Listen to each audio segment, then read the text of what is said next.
Or not hero. Your personal hero. My personal hero. Hello, and welcome to the first official episode of Spooky Sips, where we put our love of horror into a podcast and sip some spirits along the way.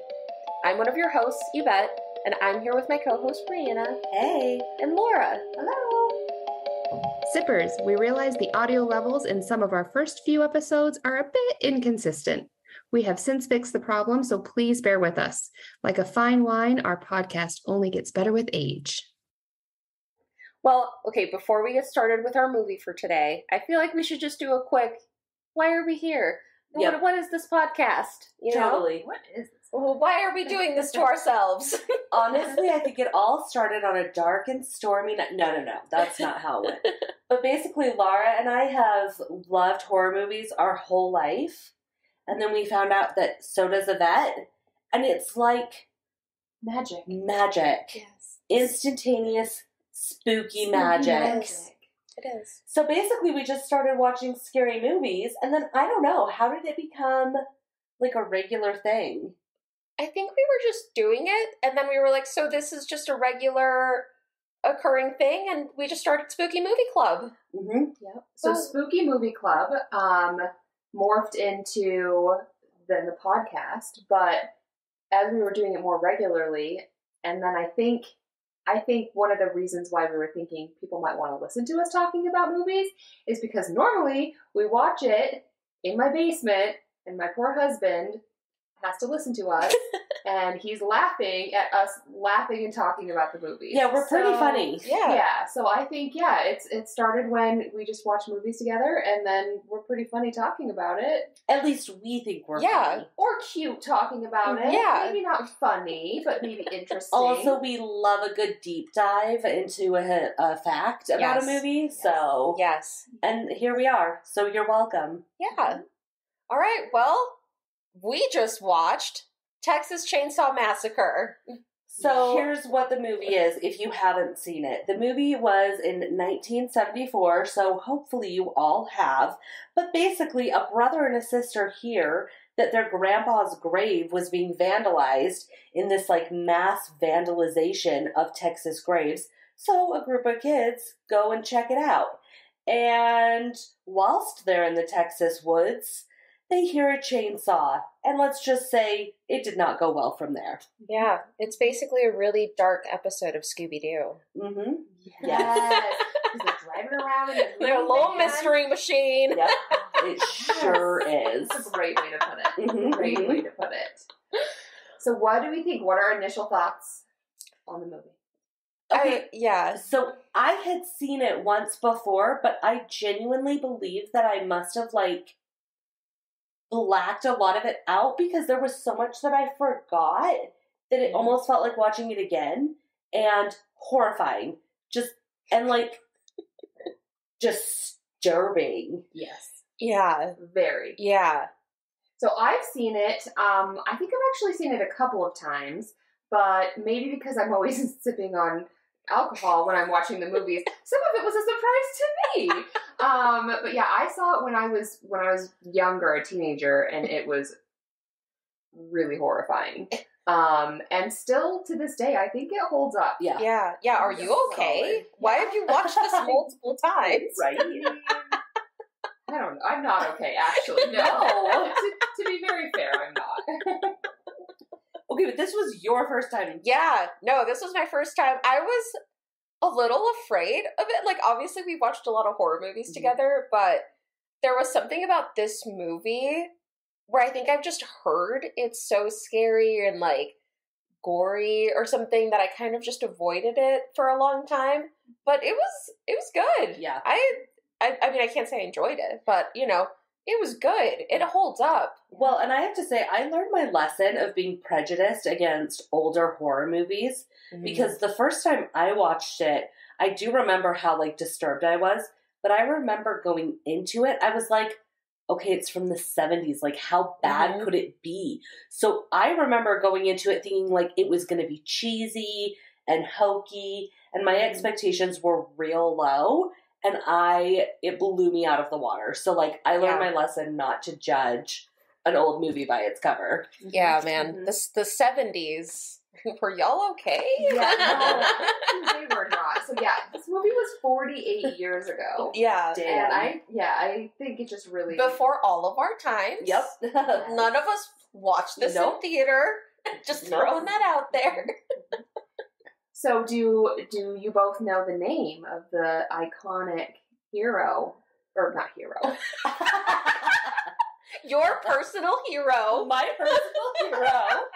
I meant the iconic villain. No, you didn't. Your personal hero. Do you think that's a Freudian slip? Yeah, I sure do. Ooh, okay. Do you know the name of the iconic villain? I was trying to think of it. Like, did they ever call him anything? Okay, I don't know if this is right, but was it something about, like, Leatherface, or is that a different... No, I think that's it, but... That is Leatherface. But did they ever say it in the movie? They never do in the movie, at least not that I heard. don't think so. I think it must have just been after the fact that people started to refer to him as Leatherface. Okay. But who has just become, one of the, you think of horror movies and you think of Jason or Nightmare on Elm Street. Oh, so this is Leatherface. Okay, this is Leatherface. Yep. Interesting. Do you know why that name came about? Like, I swear that they didn't call him that in the movie, right?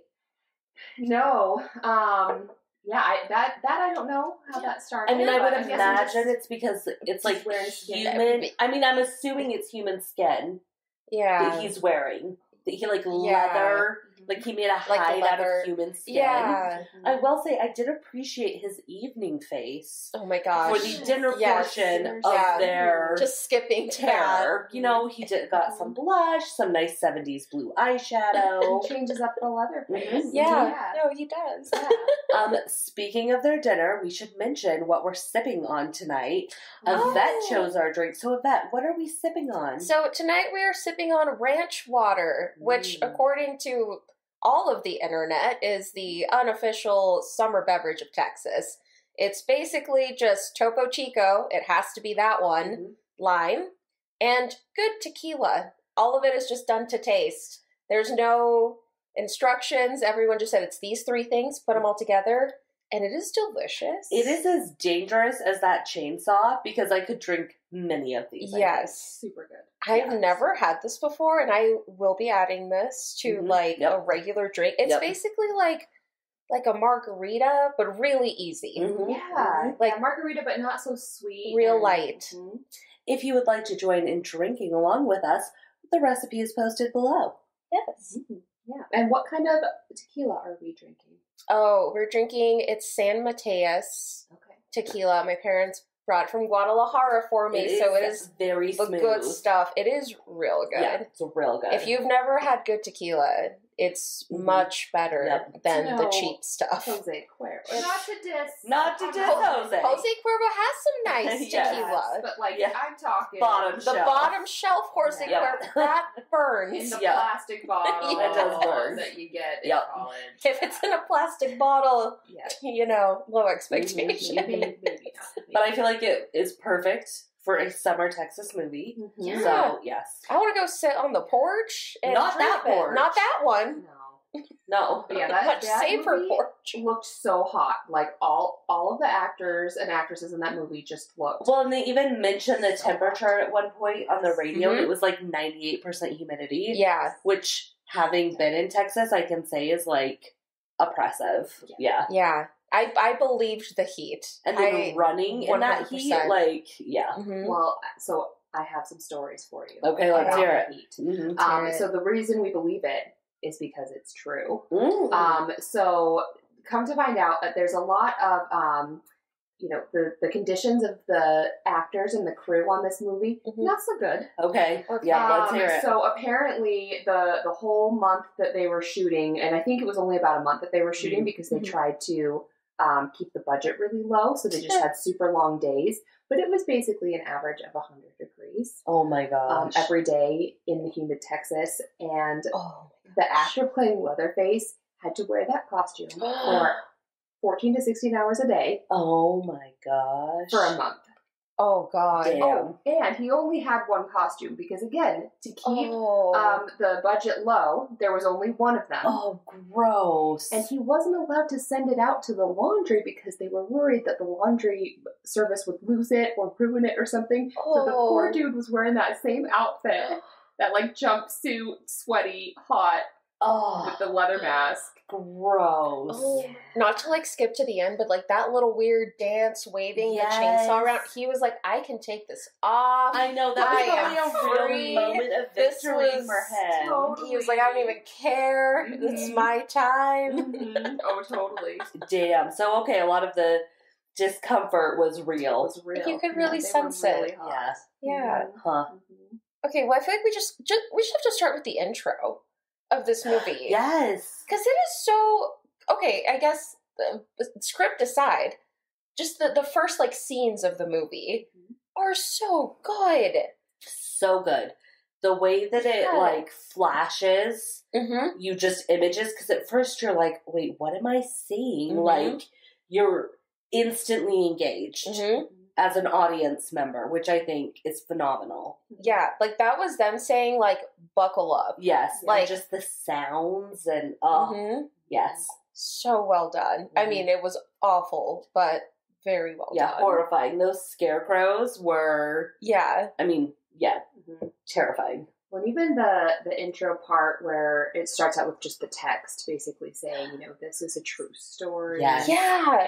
And I feel like it just kind of sets you up to... So it's actually a little bit like our test run podcast we did. Yes. Paranormal Activity, where it was marketed as a completely true story. Wow. Not just based on a true story. Oh. It was marketed okay. as, this is a true story. So a lot of times audiences went to go see it And thought thinking this was true. real. Oh Dang. my God.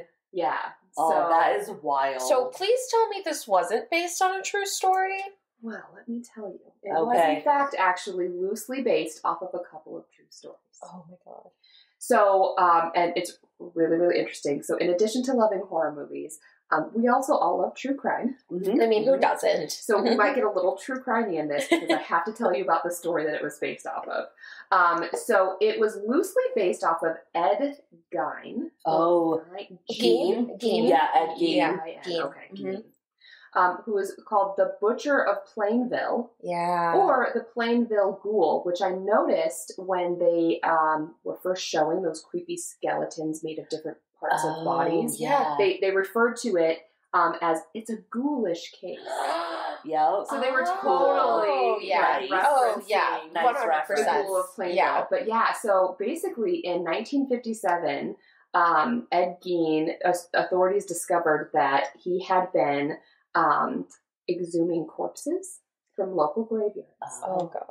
And he was fashioning trophies and keepsakes from their bones and their skin. So kind of like what we end up seeing in the Texas Chainsaw Massacre. Nice. So that's what they found, and that's what he was initially being investigated for.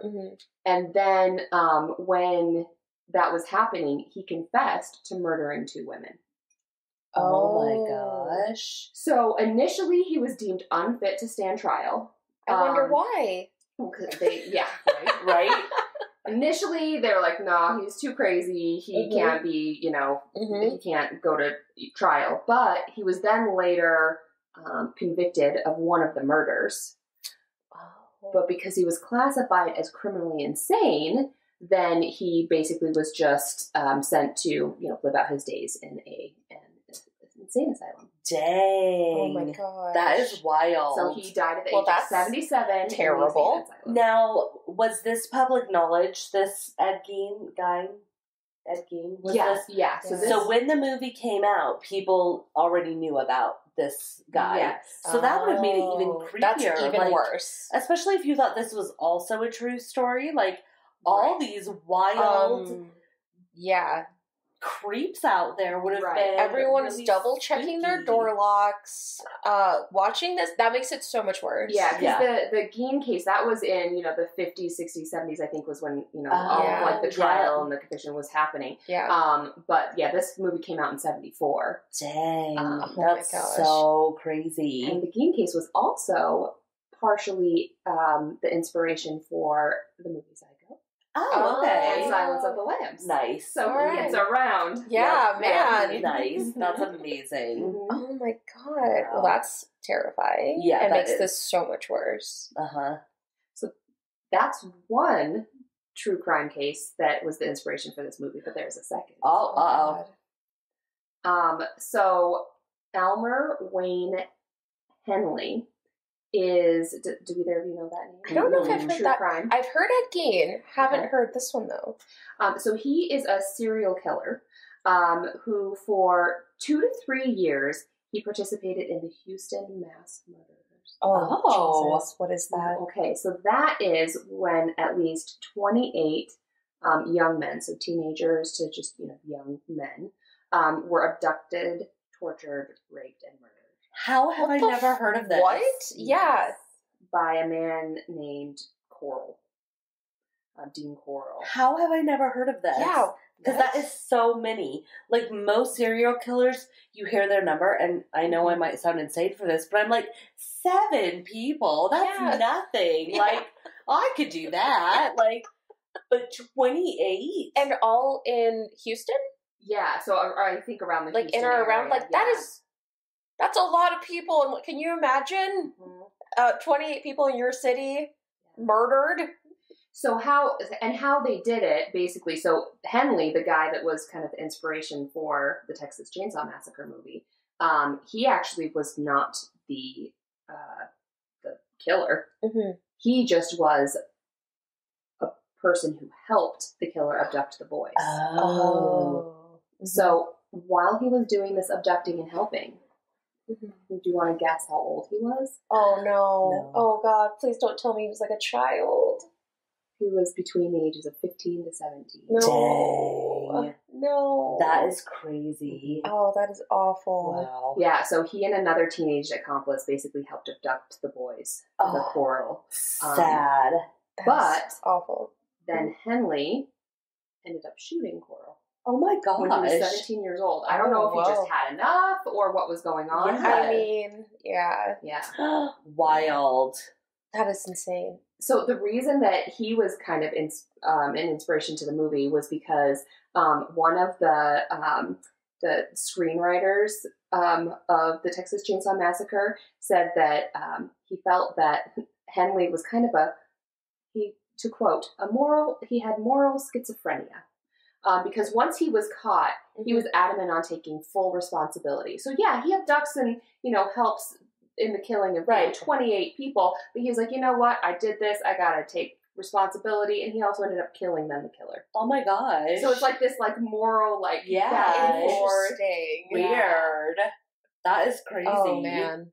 So you kind of see that in the family of Yeah. Chloe, right? Well, and that's the thing that I think is so, I don't know, just off-putting and Mm-hmm. unsettling about this is like the way that it unfolds, that they are all related, and that this is like a family affair. And just the scene of them just sitting around the dinner table, Mm-hmm. something about that Oh, just that gets was- under your skin. Yeah. Yeah. It's like a normal thing, right? Sitting down to dinner with Yep. your family. but- Yeah. But just complete horror Yeah. surrounding them. No, yeah, that was yeah. Yeah. Yeah. Well, I feel like we should talk about the deaths. I just made a note because I feel like we have to talk about each one. Yes. Number 1, Kirk. Bam. Right out the gate. That Just- really kind of, I remember the first time I saw this was shocking because it seems like sort of a slow beginning of the movie. I mean, it's creepy, Yeah. right? But not much is happening. They're just driving, don't get gas.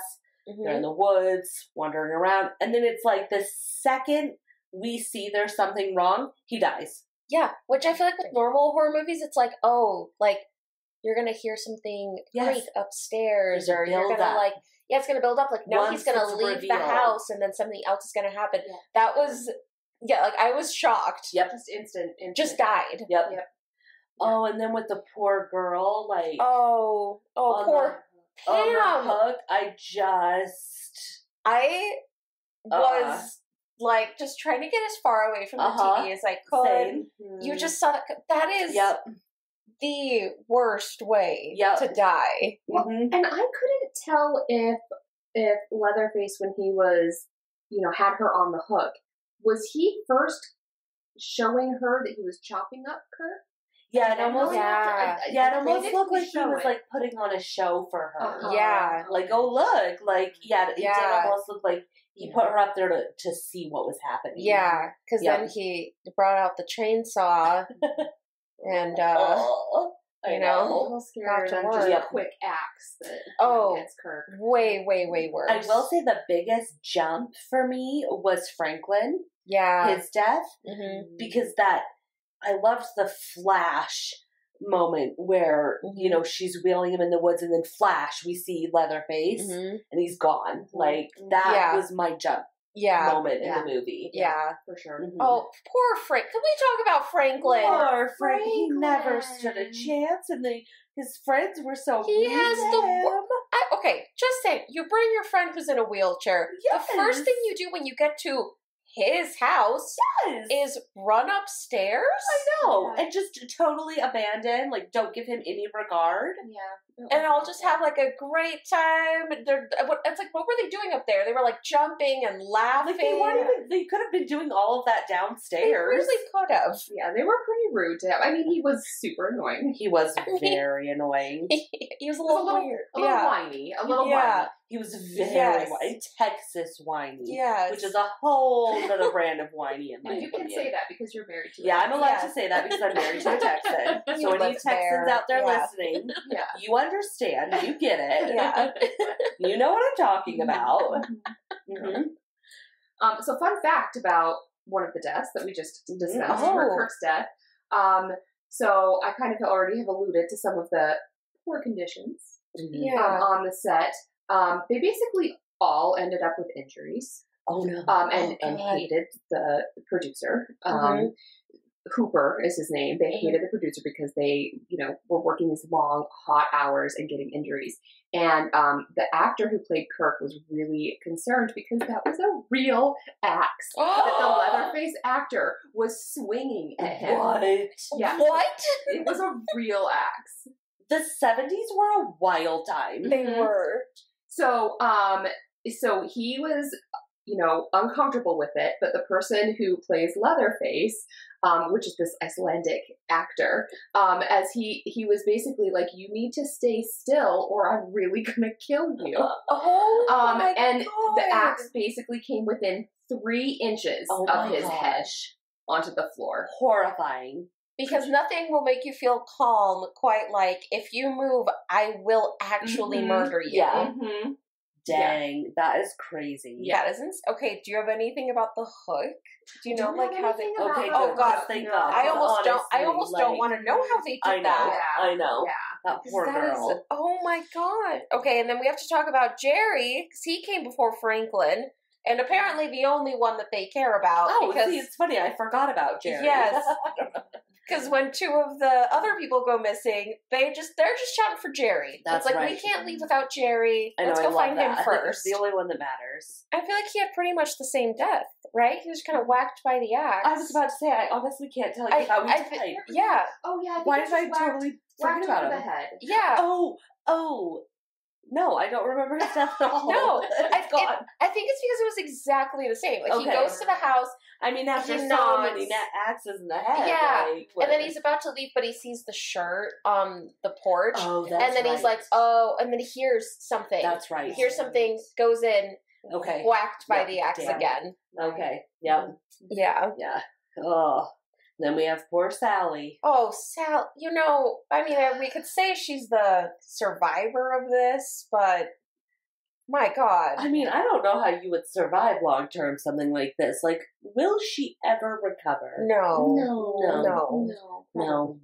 Poor Sally. That moment of her when the truck is just fleeing and she's in the back just losing her fucking mind and like screaming and laughing and the blood is a phenomenal cinematic moment. No, she is so good. Yeah. No, she played that so well. Yeah. She got a lot of recognition for her good. acting. skills in that. So most of the actors in the movie were unknown. Oh. And, locals from Texas and not very well known. I feel like that's kind of a common thing. Yeah. But yeah, so she got a lot of recognition for that. Fun fact. Every time I say fun fact, it's going to be something really upsetting about Those are my favorite kind of fun facts. movie. Tell us So more. they had like a tube to be able to have her bleed from her finger. Oh, okay, yeah. For she to talk about the scene. No. Oh, no. God. Are we there yet? Oh, no. Okay. So there's a scene. Well, you all can talk about the scene first, and then I'll explain how it happened. Well, I mean, I feel like we have to talk about the setup to it. Yeah, Because let's set the poor stage for our Sally, listeners. she is, all of her friends are dead. Mhm. All of her friends are dead. She is now trying to run away from a guy wielding a chainsaw chasing after her. She's running through this thick brush, like the woods. She's her hair gets stuck. It's a whole ordeal, and she's like, I made it to the gas station. You're like, she's saved. She did it. And then you see the world's creepiest gas station attendant, who immediately, will not be helping her. No, his body was way too close. There is no phone here. Come get in my weird truck. The setup for this is just awful. And this is where you get the plot twist, I guess, which is that they're all related. Yep. Congratulations, he tied you up and dragged you back to the house. And this is when they are preparing for supper. Yes, and she's, as she's getting there, people just keep coming out that she realizes the hitchhiker, okay, he's here too. And then she finally gets free enough to run through the house, and she goes upstairs and she sees this old couple sitting in the room who are, oh gosh, dead. Who are dead for all intents and purposes. Yeah. She runs back down. They get her. Yeah. They basically, I think she either passed out or they knocked her out. One way or another. She finally comes to. Oh, wait. Did she pass out before or after? It was after. Oh, okay. I'm sorry. You're right. She passed out. Okay. So they finally get her, and they have her tied in the chair. Which, the armchair, by the way. I loved that armchair. It's a chair with actual arms. They tried to throw in some comedic relief every once in a while. And I appreciate that. And it was welcomed. Yeah. And then the dad, the gas station attendant, asked the two boys to go get Grandpa for dinner. At that moment. And I'm still thinking this fucker is dead. I'm also just saying, why wasn't Grandma invited? Yeah.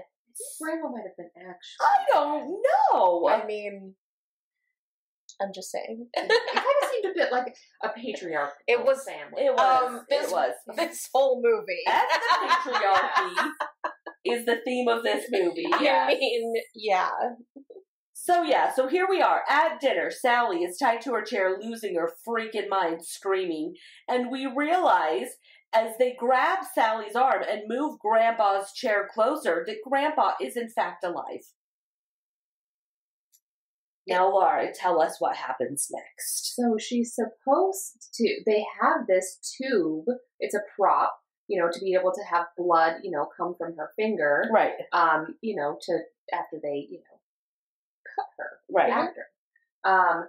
Well, the tube wasn't working. They couldn't get the tube to produce blood to make it look like she had a bloody finger. So they actually cut her finger with a razor blade in order to produce the blood for the old man to suck off. The sucking sounds? Oh, so wait, he was actually sucking her blood? Yeah. Yes. Oh my gosh. I'm sorry, we all need a moment of silence because that is oh no. horrifying. So much respect for Marilyn Burns, who is the actress that well done, Marilyn. You deserve all the props. And you deserve better. Yeah, you deserve better, Marilyn. I hope you went on to I hope better. You got better after this. Yeah. Gosh. Damn. So upsetting. That was the worst scene. And then she passes out. Right. How could you not? I would have.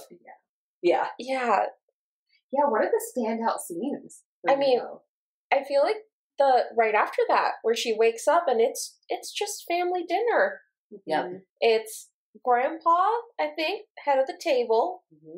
Leatherface, who is Mom. All dolled up with his dinner, hers dinner makeup. Oh my gosh, their dinner makeup. That it? Yeah. I just got that connection. Yeah. That Leatherface is the mom. Yeah. Oh, he's pretending to be Mom. Yeah. I can see that now. Mm-hmm. Yeah. Yep. And then you got Dad and good old hitchhiker. And, they're just having family supper. Just a normal family dinner night, Wow. For me, what stood out and I think was interesting is we talked about, like, the actors getting recognition. But for me, the thing that I was like, wow, this is what makes this movie is the lighting and the cinematography. Like, the shots. There was so much diversity of the angles. Oh my gosh. Of the perspectives, of the lighting. And I thought, this movie wouldn't be what it is if it weren't for these small little moments that keep building. Like, there was the one scene where the gas station guy is in his car and she's been put in the burlap sack on the bottom and the camera angle is below, maybe from her perspective, and the light is shot on this guy's face in such a way that it is so terrifying. It is that just you fear. Feel the fear that she would be feeling. And I thought, man, this is what makes this movie, because without these little touches, it wouldn't have the effect it does. Yeah. And it was actually shot with a different type of camera than is typical, which requires 4 times more lighting. So it's really nice that you you noticed that, because I think that was purposeful. Yeah. Their camera choice to kind of give it a different sort of because look. even the way that when the gas station guy and Sally are driving up to the house and it's just his 2 headlights, and that is it. I thought, man, what a shot right here. So good. Yeah. Also, like, I mean, not to keep talking about the dinner scene, but like when they do those close-ups of her eyes, and you can see the little veins in her eyes, and you can see like wiggling. the tears forming. You can see like the sweat on her face. Then they kept doing it. They kept giving it to you. And I think that honestly made me the most uncomfortable. Yeah, like the repetition of that. Yeah, it's just visceral. It is visceral. Seeing someone's eyeball that close is like, I had to look away because that was that was disturbing. Yep. So I think for me, I always think of the scene where she's running through the dark woods. Like, that to me is like kind of the iconic scene, and him chasing her, because that's just like classic. Horror movie. Yes, it is. Him chasing her with the chainsaw and her just running away. And I think so many of us have like had that moment at like the haunted house or the haunted hayride with the guy and the chainsaw, like, and to see where that is from, like, is truly just a terrifying scene to imagine being in yourself.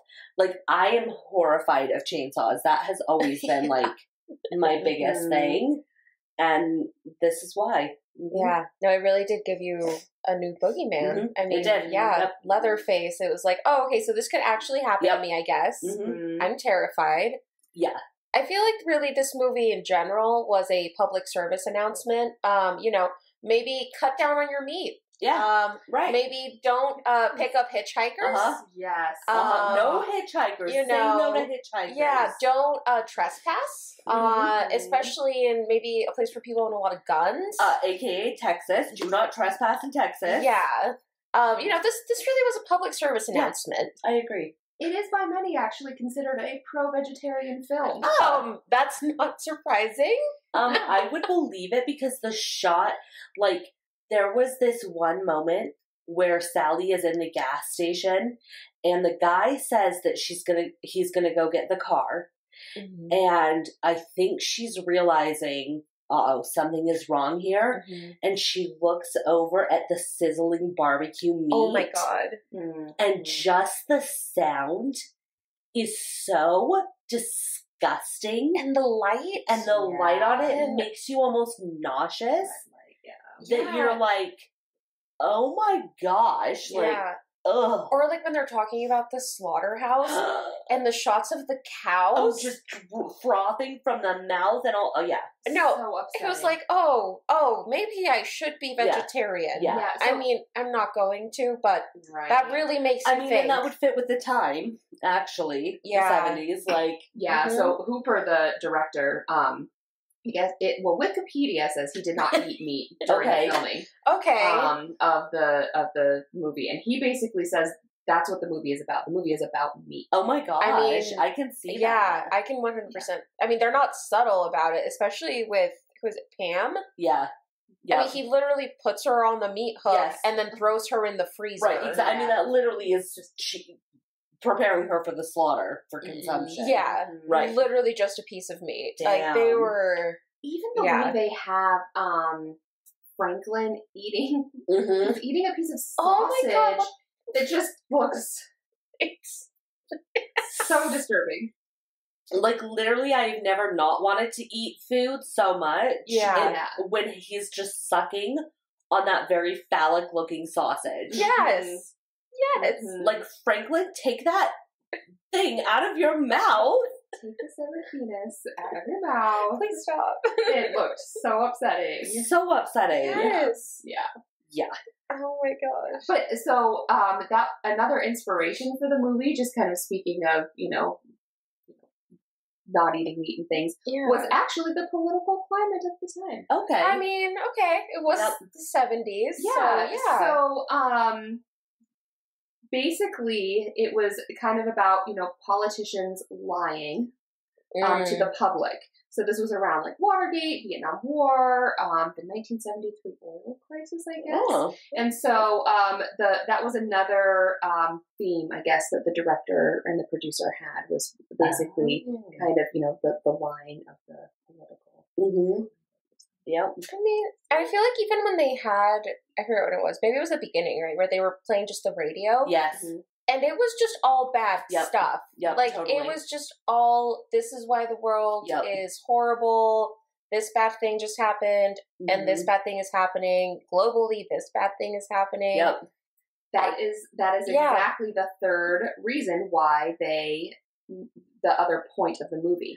Mhm. So the third kind of theme and intention of the producer was, I guess I don't know if he was living in San Antonio at the time, but he just felt like the San Antonio, Texas news cycle was just all so graphic. And it was so awful all the time. And, he would turn on the TV or watch reports, and it's just, you actually see brain splattered on the street. And so a lot of this was in response to. So like even in the opening credits, like you were just saying. Mhm. So that was his other point. Wow. Yeah. I mean, I guess, there have been true crime people, just forever. And I feel like, back in the day, they didn't hold back. No. They posted a lot more photos, videos. No, it's true. Mhm. And I could totally see that. Yep. Mhm. Ugh. Mhm. Yeah. So there was a few other names that the movie potentially had. Oh. Oh. So maybe this is actually where Leatherface comes from. Okay. So another working title before it was deemed, the Texas Chainsaw Massacre was Leatherface. Okay. I can see that. Yeah. And another one was head cheese. What? I'm sorry. What? That was exactly my reaction. Head cheese. Head cheese. Did it originally take place in Wisconsin? No, exactly. Yeah. The cheese cheese heads. That's what I think of. So, it's not cheese head. It is head cheese. And at first, I was just laughing and thinking, "Oh, that's a funny That's name." funny. Right. Yeah. But they mentioned it. Oh, now I'm forgetting who said it. But someone said something about, would you like some head cheese? I think one of the spooky family members offered it to somebody at some point. Yeah. So then I started thinking, okay, well, what is head cheese? Head cheese is a dish. Oh, God. Ew, that makes me just think of like brain matter. Yeah, that's what I'm imagining. It is a delicacy that originated from Europe, dating back to the Middle Ages. Typically, it will be made from chopped and boiled pig's head meat. It's then formed into a jellied loaf. Oh. No. Oh, no. Most of the time, it will include pig's feet, tongue, and heart. Nope. Would you like to see a picture? Yes. Oh, man. Oh, God. I think we maybe should have prepared some head cheese to eat Oh, while we no. watched this. No. Okay, say your reactions to right. the picture. Oh. Oh. No. Doesn't that What is that? Really? Oh, no. Europe, why? Please tell me they don't, like, make this. Yeah, That is so disgusting. That looks awful. gross. That looks like something that was in this movie Yeah, it does. on that family table. It So- sure does. If you would like to Google, No, listeners, if you would never. like to Google head cheese, that is not recommended. Oh my gosh. Gross. Yes, so I gross. mean, I could see why they didn't choose it, but had they made it that, it's like, yeah, you laugh and then you Google it And you're like, no, it's like, disgusting. I guess I won't be going It's to not this. look appealing. No, thank you. That is awful. Europe, why? Yeah. No. So what do we think about the weapons? I mean, we've already talked about the axe. Oh, yeah. We've talked about the meat hooks, kind of getting into it. But what about the chainsaw as a weapon? I think having a weapon that has a sound with it creates such a sense of terror Yeah. that is unique to the chainsaw. Like being able to hear it just continuously. It's not like a gunshot where you hear it once. Yeah. Like you just hear it the entire, like there's no escaping the sound of the chainsaw. There's something unnerving about that noise. Yeah. It was terrifying. Not surprising, though. You know, you always kind of know where your killer is. You know, you can kind of hear the chainsaw. Yeah. True. And That's try to run from it. Yeah, it's not a subtle, it's not a No. secretive, sneaky No. weapon. No. So the idea of the chainsaw as the murder weapon came to the producer. The idea came to him while he was at the hardware store. Or the hardware section, I should say, of a busy store. And he was contemplating how he could speed his way through the crowd. Nice. And a chainsaw, I don't know if he saw a chainsaw, I was like, oh, that would get me through it easier. But, Get through yeah, here. kind of a morbid way to think about You it. know, I will say it was a versatile tool. He was able to get through the brambly bushes. He was able to get through the door. Yeah. Like, really, it's a helpful tool because not much got in his way. Yeah. Well, and I think Leatherface, being the type of killer that he is, like, he doesn't need the element of surprise. He's like, I'm coming after you. Yeah. He's confident. Yeah. He's like, I'm coming after you. This I don't is care happening. that you know where I am. I don't care that you can hear me. Nope. I have a freaking chainsaw. This is what it is. Yeah. Accept it. It's happening. Let's go. Yeah. Yep. Oh my gosh. Is this man okay though? The guy who made this movie? No, I mean, yeah. Well, okay, and to jump to the end, one thing I thought was interesting was that the way the movie ended, a lot of horror movies don't end with, like, any sense of a happy ending. Yeah. And even though I'm not sure she will ever be okay, I was surprised that she got away. Like, I wasn't expecting her to. Like, I was expecting them to all die. Yeah. I figured an escape was out of the question for her.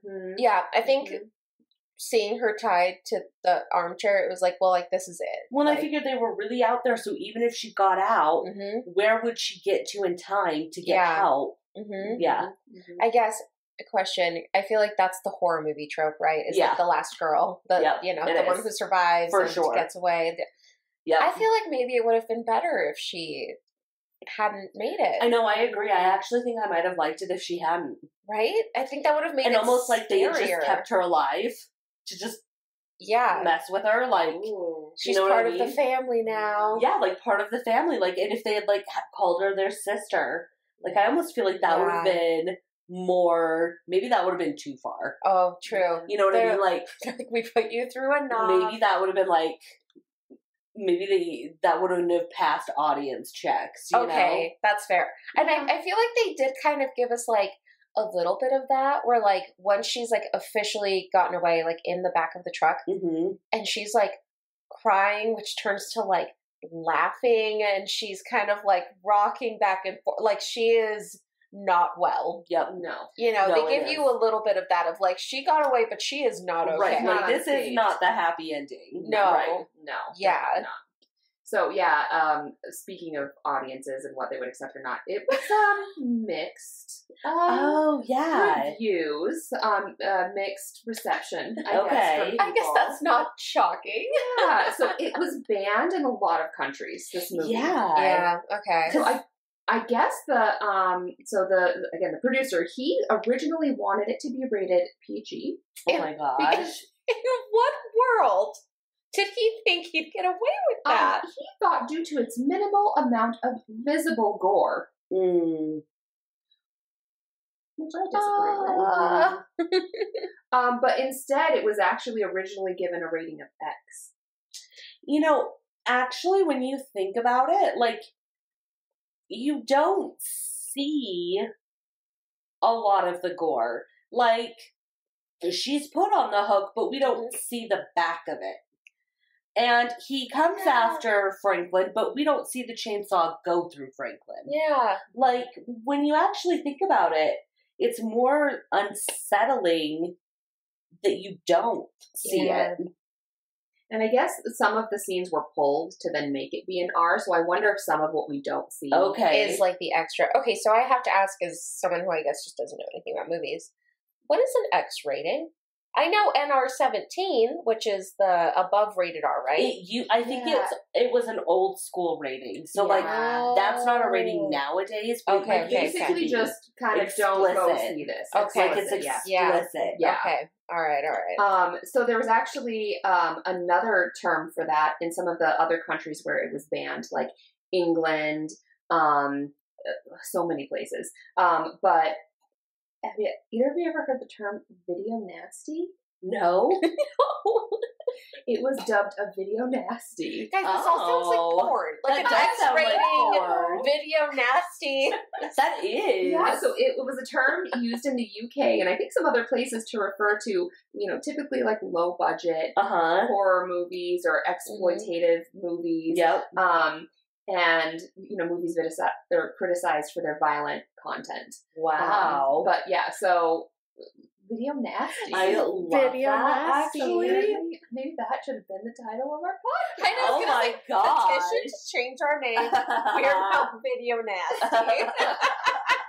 I love it so much. I love it so much. But. And I would think that, like, it was kind of out of the realm of what other movies were like. Like, I think it was probably pretty graphic for its time. Actually, yeah, I wondered, like, what were, like, the big ones? Yeah, like, were there Yeah. other really graphic movies like this? It was credited as setting basically a new standard. I was gonna say, like, for slasher films. Yeah.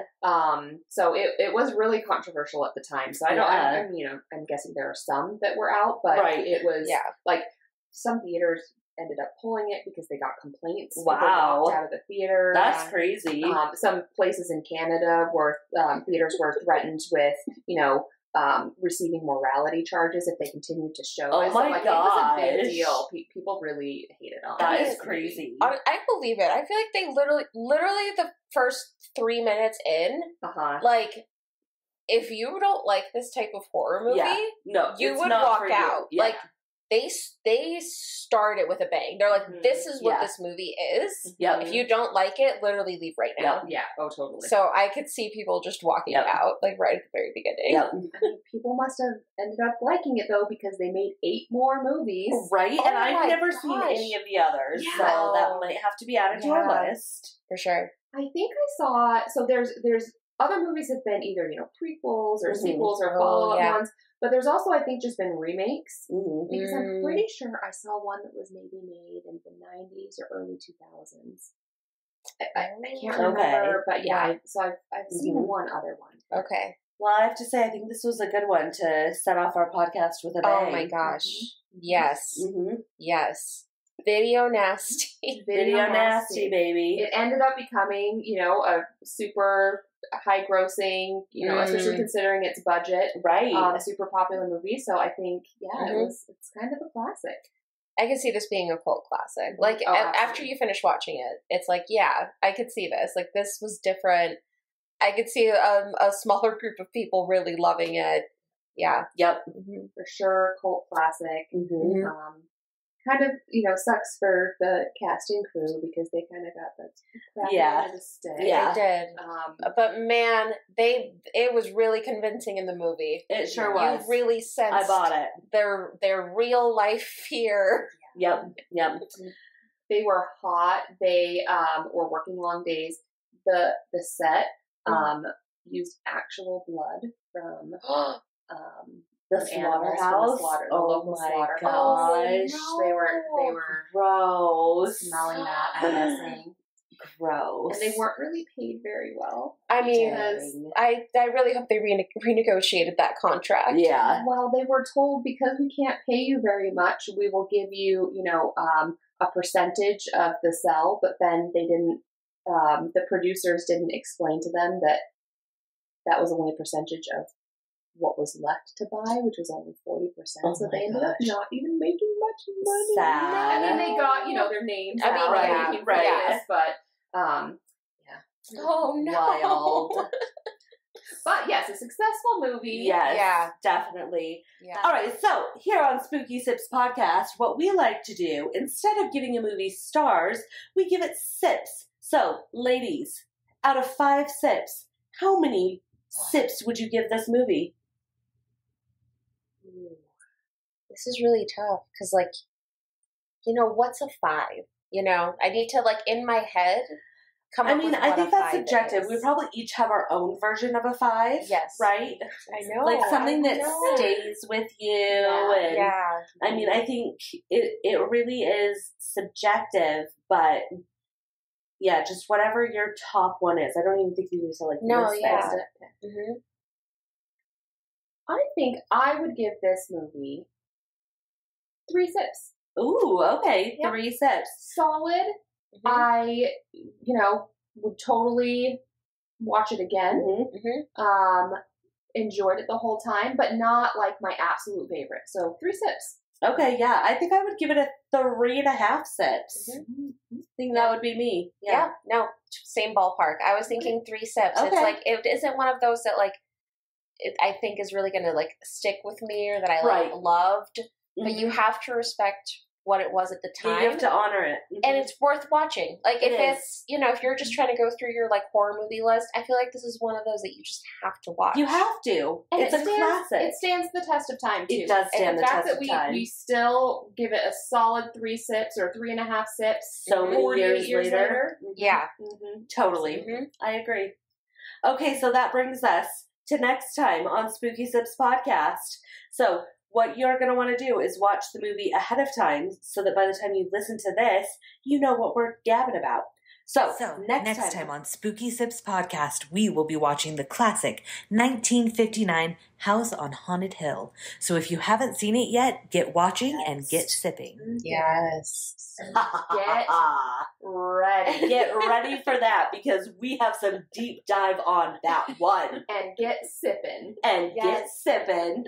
Bye. Bye. Thanks for listening to Spooky Sips. If you enjoyed this episode and you'd like to help support the podcast, please share it with others, subscribe, and leave a rating or review wherever you're listening. To stay up to date on all the spooky things we're up to, don't forget to follow us on Facebook and Instagram at SpookySips_podcast. Thanks again for listening. See you in 2 weeks for a new episode.